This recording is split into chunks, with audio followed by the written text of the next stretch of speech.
That was funny. What can I say? Just hang out with the stars. Okay. Dak Prescott, a lot of money, more than I like. Your thoughts initially when you saw it?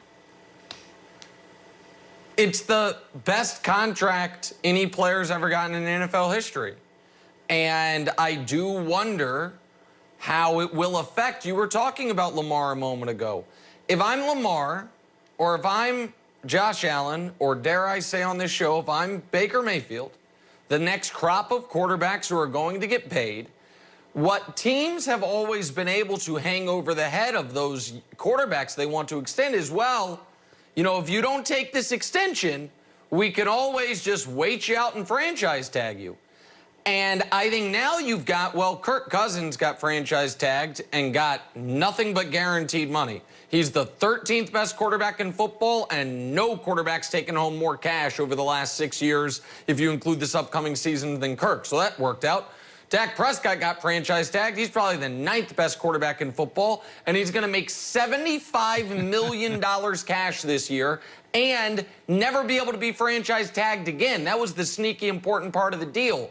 So while I think that the Cowboys had to get it done, I actually think the butterfly effect of this is Jerry Jones, I think, put the Ravens, the Bills, and the Browns in a tough spot if any of those quarterbacks want to bet on themselves like Dak did and play hardball, because the franchise tag is not as ominous as it once sounded for quarterbacks if Dak can snap his ankle and they get $126 million essentially fully guaranteed. Yeah. So I was saying, new rule on the show, you can't ask Aaron Rodgers to beat Brady next year when they're not going to keep Aaron Jones, Corey Tinsley, and couldn't land J.J. Watt. And here's Brady reworking his deal so they can add another star. What do you make? I mean, yesterday it's like Chris Godwin, boom, Lavonte David, boom, Shaq Barrett, we're working on him. It's like they got a different bank. What do you make of their offseason?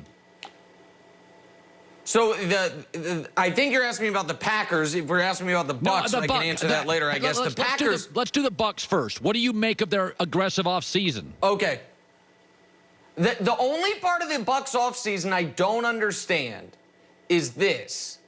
If you could only franchise tag, and you could only franchise tag either Godwin or Shaq Barrett, I'm very surprised they didn't prioritize Barrett, because Godwin feels like more of a luxury to me. You have Mike Evans, Gronk's going to come back, O.J. Howard's going to come back from injury, Cameron Brate's already there, Scotty Miller's there, Tyler Johnson, who had like 9 catches all year but made that unbelievable catch in the playoff game against the Packers. And then Troy said, you know, I talked to Tom about this kid. He said just hadn't been able to find passes for him, but they like him. AB might be back.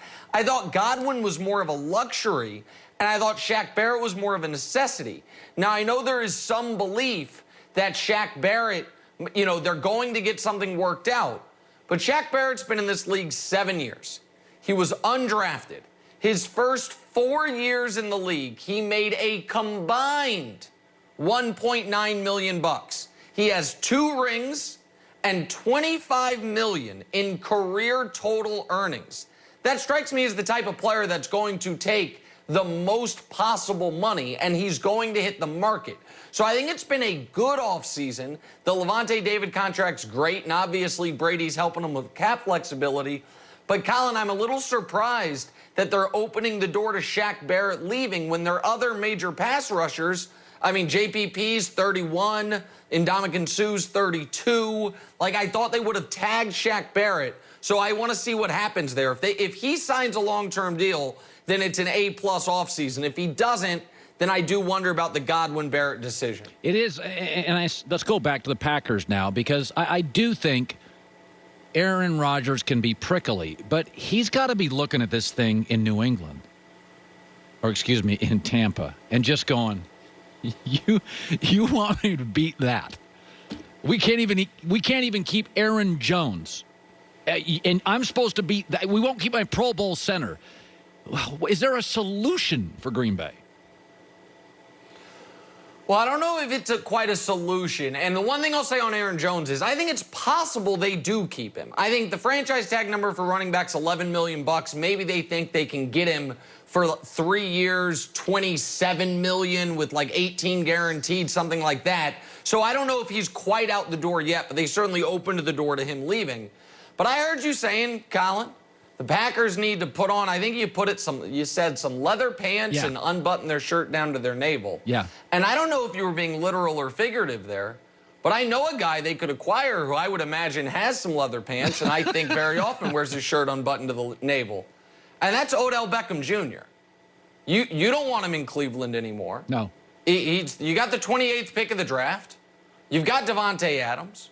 Odell, this would be what I'm hoping for my friend Odell, the Randy Moss career arc. Unbelievable first stop, kind of confusing second stop, and then he finally gets with a superstar quarterback, and he has nails in his third stop.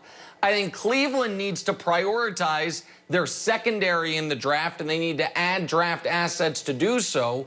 And one other point is the Packers last year spent a first-round pick on a guy they hope never, or Aaron Rodgers hopes never plays. If they this year spent their first-round pick on a guy who's a la Stephon Diggs in Buffalo or DeAndre Hopkins in Arizona could make an instant impact, I think that is the type of move they could make, and I would recommend that they do make. His contract's super reasonable, $14 million per each of the next 3 years, and I think he's available. So I think that's the move that fixes a lot of this for Green Bay. And what would make Uncle Colin happier than OBJ and Aaron Rodgers on the same team? I mean, two of his favorites, all-time players. It would just be beautiful. It would just be great. I do think OBJ with Aaron, a veteran quarterback, would work. I think OBJ, Eli was shot at the end. Baker's not Aaron. I think Aaron and OBJ, there would be you walk into the room and you're like, you're playing with a Hall of Famer. I think it works. Finally. Washington doesn't have a quarterback. About 5 teams don't. New England doesn't have a Cam quarterback. Chicago doesn't have. Sam Darnold's out there. Surprised nobody's called. San Francisco doesn't like Garoppolo. I just love. This is like I was trying to think about what my Sam Darnold is, and I couldn't quite pinpoint it. I just love the soft spot Colin has for Sam Darnold. I do. I love that Sam Darnold could end up being in the CFL. And Colin's going to be like, I'm going to tell you guys a guy that you should look out for. Sammy Darnold. I don't know if you watched him on Saturday, but you love this guy. And here's what I'll say. I think he's been in a brutal spot. I think he has been in a spot where it is almost impossible to succeed. I am very curious if the Jets are out enough on him to trade him within the division. Because if anywhere, he could rehab things, you would think it would be New England. And you're right that there are a lot of openings, but I don't know a lot of openings where they're going to be patient with the guy.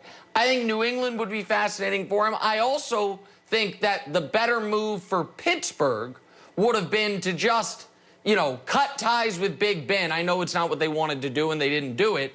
Take a flyer on Darnold, and either you've got your young quarterback or you stink and you end up drafting a quarterback the following year. I don't think let me just throw one thing, and I know we're short on time. Let me ask you real quick, if both are available, who would you rather take a flyer on? Darnold or Jameis? Because I think post-LASIK Jameis is fascinating.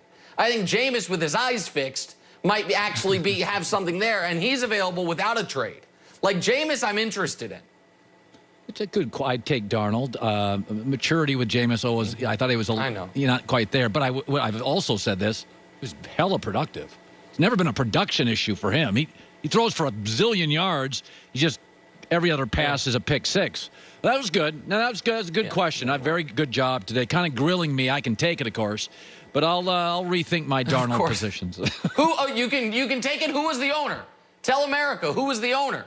Spill the beans, Colin. Can't do that. Who was the owner you were having dinner with? Cannot divulge. The reason owners have dinner with me is they trust me. Very trusted in NFL circles. Yeah, and you pick up the tab. That I didn't. See you. Nope, didn't even reach for the Amex card. Didn't even make an attempt at it. Good stuff with Nick Wright. Yeah, I usually am